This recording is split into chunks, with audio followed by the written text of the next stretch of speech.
সম্মানিত গায়েস, হুজুররা কি বললেন আসিয়ার বিষয়ে দেখতে থাকুন ভিডিওটা। তোমার মাঝে সেটা কাজ করে না। তোমার মধ্যে যদি কাজ করত, মরার পরে যদি হুরের চিন্তা থাকতো, শান্তির চিন্তা থাকতো, তাহলে আমার ছোট্ট বোন আসিয়ার মতন 8 বছরের বাচ্চাটাকে তুমি এইভাবে অস্থিরতা ছড়াই কেন? কথা বলেন ঠিক না?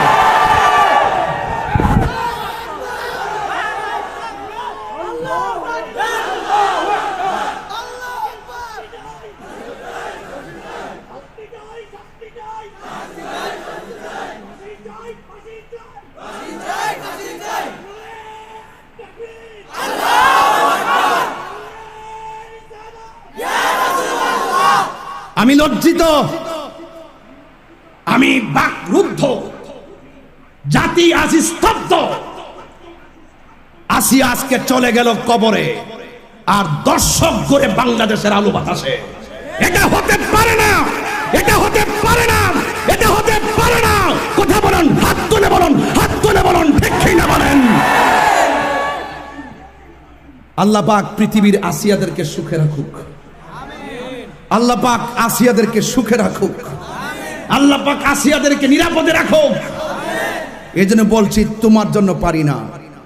তুমি নিজেকে কন্ট্রোল করো, নিজেকে সংযত করো। রমজান মাস আত্মশুদ্ধির মাস, রমজান মাস সংযমের মাস। তোর মতন পশু, যেই পশুকে রমজানের রোজা, যেই পশুকে মানুষ বানাইতে পারে নাই, সেই পশু জাতির জন্য কলঙ্ক। কথা বলেন ঠিক? আল্লাহু আকবার। আপনারা যুবকরা একটু অ্যালার্ট থাকবেন। আমার এলাকার মা বোনদেরকে আপনারা পাহারা দিয়ে রাখবেন, আপনারা ভালোবাসা দিয়ে রাখবেন, আর হায়ানাদেরকে চেক দিবেন কে কোন ভাষায় তাকায়, তাকে আমরা কখনো বরদাস্ত করব না। কথা বলেন ঠিক না? ঠিক। এই কথাগুলো আমি বলি দেখে আমাকে বলে আমি উস্কানি দিয়ে কথা বলি। তাহির হুজুর উস্কানি দিয়ে কথা বলে না। তাহির যে বাস্তব কথা বলে, আগে যেমন ছিলেন এখন তেমনই। অনেকে বলছে যে এখন কি বেশি কিছু বলেন না, দেশের পরিস্থিতি ভালো না। আমি দেশ তো দেশে যারা চালায় তারা চালাবে। এমপি মন্ত্রী যে হবে, আল্লাহ যারে ক্ষমতা দিবে সে আসবে, যাকে নিবে সে থাকবে না। আসবে যাবে, দেওয়ার মালিক রব, নেওয়ার মালিক রব। আমার কথা পরিষ্কার। হায়ানা যারা, যারা লুচ্চা, রাজি আছেননি সবাই? এই রমজান মাসে আমরা সংশোধন হয়ে যাব ইনশাআল্লাহ। বলেন না কেন? বিগত দিনে যে যাই করেছেন সব তওবা করব আজকে।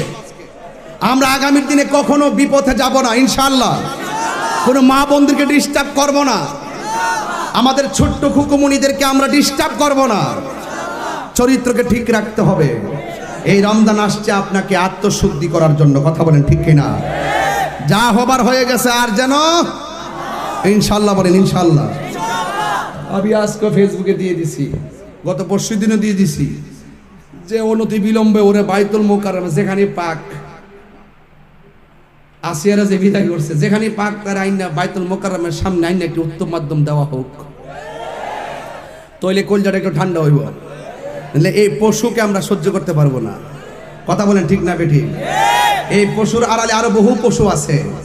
কথা কোন ঠিক না বেঠি? এটা কাতরাতে কাতরাতে মারা গেল আজকে। বেশি দিন সময় লাগবে না, 1 মাস 2 মাস হাইয়েস্ট 3 মাস। এর আগেও বহু ইস্যু আমরা এসেছে ভুলে গেছি, একটার পর একটা এসেছে, একটার পর একটা ভুলে গেছি আমরা। আপনারা দেখে নিয়েন 3 মাসের মধ্যে এই মেয়েটাকে সবাই ভুলে যান, এবং যাবো ভবিষ্যতে। লিখে নেন আপনারা। এই বাচ্চার কথা কেউ মনে রাখবে না, এই বাচ্চাটার কথা কেউ মনে রাখবে না। 3 মাস পরে, 6 মাস পরে, 1 বছর পরে আরো নতুন ইস্যু আসবে, আরো নতুন পাপ হবে, আরো বড় বড় ঘটনা ঘটবে। এরপরে মানুষ এই বাচ্চাটাকে ভুলে যাবে। এই বাচ্চাটা কি তার মৃত্যু যন্ত্রণা ভুলতে পারবে? তার সম্মানহানি ভুলতে পারবে? তার পিতামাতাকে ভুলতে পারবে? এখন প্রশ্ন হচ্ছে, তার পিতাকেও যদি আমরা জিজ্ঞাসা করি, ইসলামে রেপের শাস্তি হচ্ছে মৃত্যুদণ্ড, আর ব্যভিচারের শাস্তি হচ্ছে অর্ধেক কোমর পর্যন্ত পুঁতে পাথর নিক্ষেপ করে হত্যা করা। এবং বিবাহিত ব্যক্তি হলে এই শাস্তি, অবিবাহিত হলে 100 বেত্রাঘাত, 1 বছরের নির্বাসন এবং সমাজ থেকে বয়কট করা, আর ধর্ষণ হলে সরাসরি মৃত্যুদণ্ড। 3 মাস সময় লাগার কথা না, 3 দিনের মধ্যেই করা সম্ভব। এটা শরিয়া আইন, এটা আল্লাহ রাব্বুল আলামিনের শরিয়া বিধান। এখন তারাও কি এটাতে রাজি হবেন? যারা শোক প্রকাশ করছেন তারা কি এই বিধানটা কার্যকর করতে রাজি হবেন? ধর্ষককে সবার সামনে প্রকাশ্যে মৃত্যুদণ্ড দেওয়া হোক, শরিয়া আইন কার্যকর করা হোক, রাজি হবেন না। কারণ আপনারা বলবেন এটা করতে গেলে বাংলাদেশ থেকে মৌলবাদী রাষ্ট্র হয়ে যাবে। তো সমস্যার গোড়ায় আপনারা যেতে চান না, ডালপালা নিয়ে নাড়াচাড়া করেন। জেনা ফ্রি মিক্সিংটাকে উন্মুক্ত করে দেয়া হলো, ছেলে মেয়ের অবাধ বিচরণটাকে উন্মুক্ত করে দেয়া হচ্ছে। একটা চরম ক্ষুধার্ত মানুষদের সামনে যদি আপনি খাবারকে উন্মুক্ত করে রাখেন, এরপরে যদি কেউ জোর করে খাবার খেয়েও ফেলে, শুধু কি আপনি খাদকের দোষ দিবেন? পুরো সিস্টেমটাই দায়ী, পুরো সিস্টেমটাই দায়ী। এখানে আপনি নারী পুরুষকে অবাধ মেলামেশা দিয়েছেন, ফ্রি মিক্সিংয়ে দিয়েছেন, একদম ছোটবেলা থেকেই, স্কুল লাইফ থেকে, কলেজ লাইফ থেকে, ইউনিভার্সিটি লাইফ থেকে, জব সেকশনে, এমনকি রাজনীতি করতে গেলেও কর্পোরেট সেকশনে, ব্যবসায়িক সেকশনে, অফিস আদালতে, সব জায়গায় ফ্রি মিক্সিংকে অবাধভাবে আপনি উন্মুক্ত করে দিয়েছেন, আমরা উন্মুক্ত করে দিয়েছি। এর উপরে ছড়িয়ে দিয়েছি পর্নোগ্রাফি। পর্নোগ্রাফি সবার ফোনে ফোনে। পর্নোগ্রাফি দেখতে থাকলে একটা মানুষ বাচ্চাকে না, কয়েকদিন পরে পশুর সাথেও জেনা করতে পারে।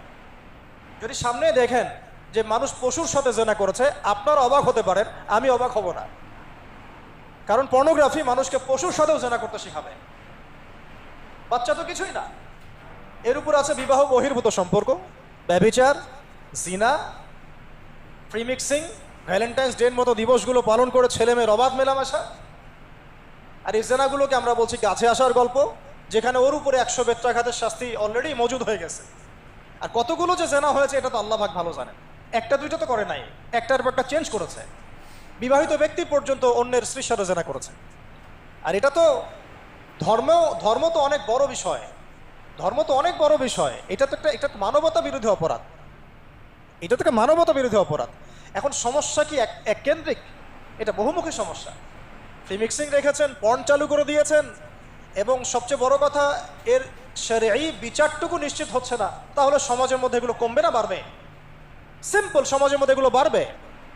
6টা কাজ করেন, ইনশাআল্লাহ তাআলা কমে যাবে। প্রথমত শরঈ পর্দা নিশ্চিত করেন, দ্বিতীয়ত ফ্রি মিক্সিং বন্ধ করে দেন, তৃতীয়ত আপনারা জেনার শাস্তি চালু করেন, চতুর্থত সমকামিতা বন্ধ করেন, এলজিবিটি বন্ধ করেন, পঞ্চমত ব্যভিচারের যে রজম শাস্তি চালু করেন, শরঈ বিধান চালু করেন, পর্ন সাইটগুলোকে বন্ধ করে দেন, এবং সমাজে তাকওয়া নৈতিকতা শিক্ষাটাকে বাড়িয়ে দেন। দেখেন সমাজে জেনা কমে না বাড়ে। কিন্তু কেউ এই সমস্যার গোড়ায় যাবে না। একটা ইস্যু আসবে, একটা ইস্যু যাবে। আজকে আপনার বোন তো কালকে আমার বোন, কালকে অমুকের বোন, কালকে তার মেয়ে, নিজের ঘর পর্যন্ত চলে আসছে। আর কয়টা রিপোর্টই বা আমাদের সমাজের সামনে আসে? যে কয়েকটা রিপোর্ট সামনে এসেছে এগুলো 50%ও না। বহু মেয়ে এগুলো বলতেও পারে না লজ্জায়। আর আমি তো ওইসব মেয়েদের ব্যাপারে কথা বলা ছেড়ে দিয়েছি, যারা স্বেচ্ছায় নিজের ইজ্জতকে বিলি দেয়। তাদেরকে আমি আমার বোন পরিচয় দিতে লজ্জাবোধ করি। সমাজ থেকে গায়রত, ব্যক্তিত্ব, পর্দা, শালীনতা, হিজাব এগুলো উঠিয়ে দেওয়া হয়েছে। আপনারা কি দ্বীনি অঙ্গনের তসলিমা নাসরিন হতে চান নাকি? তারা কি দ্বীনি অঙ্গনে তসলিমা নাসরিন হতে চান? কেন আপনি একটা ছেলের সাথে হারাম সম্পর্কে জড়াবেন? কেন প্রেম করতে যাবেন? কেন আপনি তার সাথে বাইকে করে ঘুরতে যাবেন? কেন আপনি আপনার বন্ধুদের সাথে ফ্রি মিক্সিংয়ে ঘুরতে চলে গেলেন?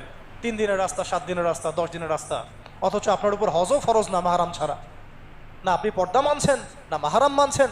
আর সমাজে না আছে ইসলামী শরিয়া আইন অনুযায়ী বিচার, আর না আছে পর্ন বন্ধের উদ্যোগ, আর না আছে ফ্রি মিক্সিং বন্ধের উদ্যোগ। তো আপনার ইজ্জত চলে গেলে কে ফিরাই দেবে আপনাকে? আমি তো আপনার ভালোর জন্যই কথা বলছি। সমস্যা হচ্ছে আমরা সমস্যার গোড়ায় যেতে চাচ্ছি না। আজকে এই কথাটা আমি এখানে বলতে চাই নাই, শুধু কথা প্রসঙ্গে চলে আসছে যে এই যে মেয়েটা কাতরাতে কাতরাতে মারা গেল আজকে, আপনারা দেখে নিয়েন 3 মাসের মধ্যে এই মেয়েটাকে সবাই ভুলে যাবে। সমস্যার গোড়ায় আসেন। সমস্যার গোড়া হচ্ছে আল্লাহর জমিনে আল্লাহর দ্বীন ইসলাম বাস্তবায়ন না হওয়া পর্যন্ত এই মানবতার মুক্তির কোনো রাস্তা নাই। আল্লাহর কসম করে বলতেছি, আল্লাহর জমিনে ইসলাম, কোরআন, সুন্নাহ, রাসূলের আদর্শ বাস্তবায়ন হওয়ার আগ পর্যন্ত এই জাতির স্বাধীনতা বলে কোনো শব্দ নাই। এই মানবতার মুক্তির কোনো পথ নাই। কেউ আমরা স্বাধীন না, কেউ আমরা আমাদের ইনসাফ ন্যায্য অধিকারটুকু পাবো না। কালকে আপনার ঘরে এই সমস্যাগুলো আসলে আপনি এটাকে প্রতিহত করতে পারবেন না। বিচার চেয়ে বেড়াবেন এক মন্ত্রণালয় থেকে আরেক মন্ত্রণালয়ে, ফাইল ঘুরতে থাকবে, আপনার কেস বন্ধ হয়ে যাবে, আপনার বোনের ইজ্জত ফিরে আসবে না। আর রাসূল সাল্লাল্লাহু আলাইহি ওয়াসাল্লামের জামানায় আপনি আমাকে রেপের ঘটনা দেখান কয়টা ঘটেছে? সাহাবীদের জামানায় রেপের ঘটনা দেখান কয়টা ঘটেছে? জেনার ঘটনা দেখান না কয়টা ঘটেছে? ব্যভিচার কয়টা ঘটেছে? চুরি বা কয়টা হয়েছে? কয়টা হয়েছে? ডাকাতি কয়টা হয়েছে? একটা দুইটা রেয়ার আপনি ঘটনা দেখাতে পারবেন। এবং যখন সেই ঘটনা ঘটেছে ইনস্ট্যান্ট দেন এন্ড দেন নবী সাল্লাল্লাহু আলাইহি ওয়াসাল্লাম শরীয়ত আইন বাস্তবায়ন করেছেন। তিনি শুধু মানুষকে তাকওয়ার ওয়াজ নসিহত করেন নাই, বরং আল্লাহর আইনও বাস্তবায়ন করেছেন। এই দুইটা সমানুপাতিকভাবে চলতে হবে সমাজের মধ্যে। শুধু তাকওয়ার ওয়াজ করেই সব বন্ধ করা যাবে না, আইনও বাস্তবায়ন করতে হবে। তখন দেখবেন সমাজ সমান্তরালভাবে চলবে, একটা আলোকিত সমাজ বিনির্মাণের দিকে আমরা হাঁটতে পারবো ইনশাআল্লাহ। একটা মেয়ে ধর্ষিতা হয়েছে, তার বিচার হয়েছে না? প্রক্রিয়াধীন হচ্ছে, সবাই অ্যারেস্ট হচ্ছে। এজন্য ইসলাম দিয়ে যদি আইন কায়েম করা হয় 24 ঘন্টার আলটিমেটামে সব বিচার হয়ে যাবে, যখন ঠিক কিনা? ইসলাম বলে চোরের হাত কেটে দাও, জেনা ব্যভিচার করলে ডেথ পেনাল্টি। সৌদি আরবে হেড অফ করে, গলা কেটে ফেলে। বাংলাদেশেও যদি এটা করা যেত, খবর হয়ে যেত, আর কোন ধর্ষক বাংলার জমিনে জন্মাতো না। চিল্লায় বলো ঠিক কিনা? আল্লাহ বলেন, আমি মানুষকে খলিফা বানিয়েছি আমার এই হুকুম আহকামগুলো বাস্তবায়নের জন্য। সব সৃষ্টিকুলের মধ্য থেকে মানুষকে আমি বানিয়েছি আশরাফুল মাখলুকাত, আবার মানুষকে বানিয়েছি আমি আমার খলিফা।